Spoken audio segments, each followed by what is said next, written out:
Hi అండి. నమస్తే. అన్నదాన మహిమ ఈ కథ విందాం. పూర్వం ఒక బ్రాహ్మణుడు ఉండేవాడు. వేళ కాని వేళ తన ఇంటికి ఎవ్వరు వచ్చినా వాళ్లను తను ఎరుగకపోయినా సరే ఆదరించి భోజనం పెట్టేవాడు. ఒకవేళ ఇంటికి ఎవ్వరూ రాకపోతే వీధి వెంట పోయే వాళ్ళని పిలిచి అన్నం పెట్టేవాడు. ఇలాగా చాలా కాలం జరిగాక ఒకనాడు ఆయనకు అన్నదానం వల్ల వచ్చే పుణ్యం ఎలాంటిదో తెలుసుకోవాలి అని బుద్ధి పుట్టింది. ఎవరిని అడిగినా చెప్పలేకపోయారు. ఒక ఆయన ఏమన్నాడంటే, అన్నదాన మహిమ చాలా గొప్పది. దానిని వర్ణించాలంటే కాశీ అన్నపూర్ణకు తప్ప ఇతరులకు సాధ్యం కాదు. మీకు తెలుసుకోవాలి అని ఉంటే స్వయంగా ఆ అన్నపూర్ణాదేవినే అడిగి తెలుసుకోండి అని సలహా ఇచ్చాడు. అన్నపూర్ణ అంటే కాశీ విశ్వేశ్వరుని భార్య అయిన పార్వతీదేవి అన్నమాట. ఆవిడికి కూడా అన్నదానం అంటే ఎంతో ఆసక్తి. అందుకనే కాశీలో ఎవరికీ అన్నం లేకుండా పోదు అని మన బ్రాహ్మణుడు కాశీ వెళ్ళి గంగ ఒడ్డును కూర్చుని పార్వతీదేవిని గురించి గాఢంగా తపస్సు చేయసాగాడు. దేవి అతని తపస్సుకు మెచ్చుకుని ప్రత్యక్షమై నీకేం కావాలి అని అడిగింది. బ్రాహ్మణుడు సాష్టాంగ నమస్కారం చేసి, అన్నపూర్ణాదేవి, నాకేమీ కోరిక లేదు, కానీ అన్నదాన మహిమ ఎటువంటిదో తెలుసుకోవాలి అని నేను మిమ్మల్ని గురించి తపస్సు చేశాను. ఈ సంగతి మీరే చెప్పాలి కానీ ఇతరుల వల్ల కాదు అని తన మనసులోని ఉద్దేశం వెల్లడించాడు. అప్పుడు దేవి అతనితో, నీకు అన్నదాన మహిమ తెలియాలి అంటే నేను చెప్పటం కాదు, అది నీవు తెలుసుకునే ఉపాయం మాత్రం చెప్తాను విను. హిమవత్ పర్వతం దగ్గర హేమవతం అని ఒక పట్టణం ఉంది. ఆ పట్టణాన్ని ఏలుతున్న రాజుకి పిల్లలు లేరు. నువ్వు ఆయన దగ్గరకు వెళ్ళి ఆయనకి కొడుకు పుట్టాలి అని దీవించు. ఆ రాజు సంతోషించి, బాబు నీకేం కావాలి అని అడుగుతాడు. అప్పుడు నీవు, నాకు పెద్ద కోరికేమీ లేదు, నీకు కుమారుడు పుట్టిన తక్షణమే ఆ పిల్లవాడిని నేను చూడాలి. ఆ సమయంలో పిల్లవాడి దగ్గర రాణి కూడా ఉండకూడదు అని చెప్పు. ఇంతే కదా అని రాజు అందుకు ఒప్పుకుంటాడు. ఆ పిల్లవాడు పుట్టడంతోనే ఏకాంతంగా వాణ్ణి అన్నదానం వల్ల కలిగే పుణ్యమేమిట్రా అబ్బాయి అని అడిగి తెలుసుకో అని చెప్పింది. బ్రాహ్మణుడు సరే అని చెప్పి హేమవతానికి బయలుదేరి వెళ్ళాడు. దారిలో ఒక అడవి అడ్డమైంది. అందులో ప్రవేశించి వెళుతూ అతను దారి తప్పిపోయాడు.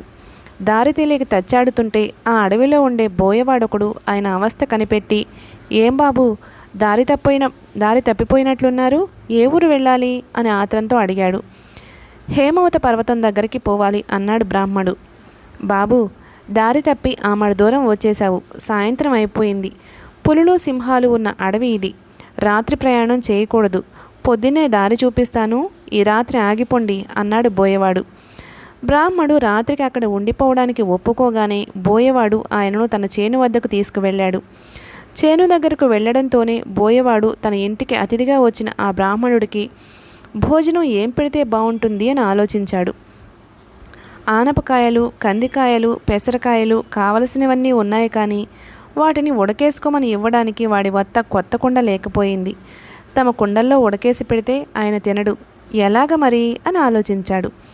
బ్రాహ్మడు, నాయనా నాకేమీ వద్దే, నువ్వు చేసిన ఆదరణ వల్ల నా శ్రమ ఆకలి కూడా తీరిపోయాయి, ఆలోచించక పడుకో అన్నాడు. కానీ బోయవాడికి ఆ బ్రాహ్మణుణ్ణి పస్తు పెట్టడం అంటే మనసొప్పింది కాదు. అంచేత ఇంత చారపప్పు పుట్టతేనే తెచ్చి ఇచ్చి వాటితో ఆకలి తీర్చుకోమన్నాడు. బ్రాహ్మణుడు అవి తీసుకుని అంగోస్త్రం పరుచుకుని కింద పడుకోబోతుంటే బోయవాడు, అయ్యో కింద పడుకోబోకండి, పులులొస్తాయి అని చెప్పి ఆయనని చేలో ఎత్తుగా ఉన్న మంచం మీద పడుకోబెట్టి తాను కింద ఉండి విల్లు అమ్ములు పుచ్చుకుని మృగాలేవి రాకుండా రాత్రంతా బ్రాహ్మణుడికి కాపలా కాశాడు. బోయవాడు అలా నిద్రపోకుండా రాత్రంతా కాపలా కాశాడు, కానీ తెల్లవారుజామున నిద్ర ఆగక ఒక కునుకు తీశాడు. అంతలో ఎక్కడి నుండో ఓ పులొచ్చి పాపం ఆ బోయవాడి మీద పడి చంపేసింది. బ్రాహ్మణుడు నిద్రలేచి జరిగిందంతా తెలుసుకుని తన మూలన ఆ బోయవాడు పులివాత పడ్డాడు అని ఎంతో విచారించాడు. బోయవాని భార్య బ్రాహ్మణునితో, స్వామి నా రాత ఇలా ఉండగా ఎవరు తప్పించగలరు, మీరు విచారించకండి, మీకు హేమవతానికి దారి చూపిస్తాను నడవండి అని ఆయనను తీసుకువెళ్ళి దారి చూపెట్టి వెనక్కి తిరిగి వచ్చి భర్తతో పాటు సహగమనం చేసింది. ఆ బ్రాహ్మణుడు బోయదంపతుల మంచితనాన్ని తలుచుకుంటూ హేమవతాన్ని చేరుకున్నాడు. అక్కడ రాజును చూసి పార్వతీదేవి చెప్పినట్లుగా దీవించాడు. పుట్టినప్పుడు మీ పిల్లవాడిని ఏకాంతంగా చూడటానికి అనుమతి ఇవ్వాలి అని కోరగా రాజు అందుకు ఒప్పుకున్నాడు. రాజుగారి భార్య 9 నెలలు మోసి చందమామ లాంటి పిల్లవాడిని కంది. బ్రాహ్మణుడు ఎవ్వరూ లేకుండా చూసి ఆ పిల్లవాడిని అన్నదానం వల్ల కలిగే ఫలం ఏమిటో చెప్పు అని అడిగాడు.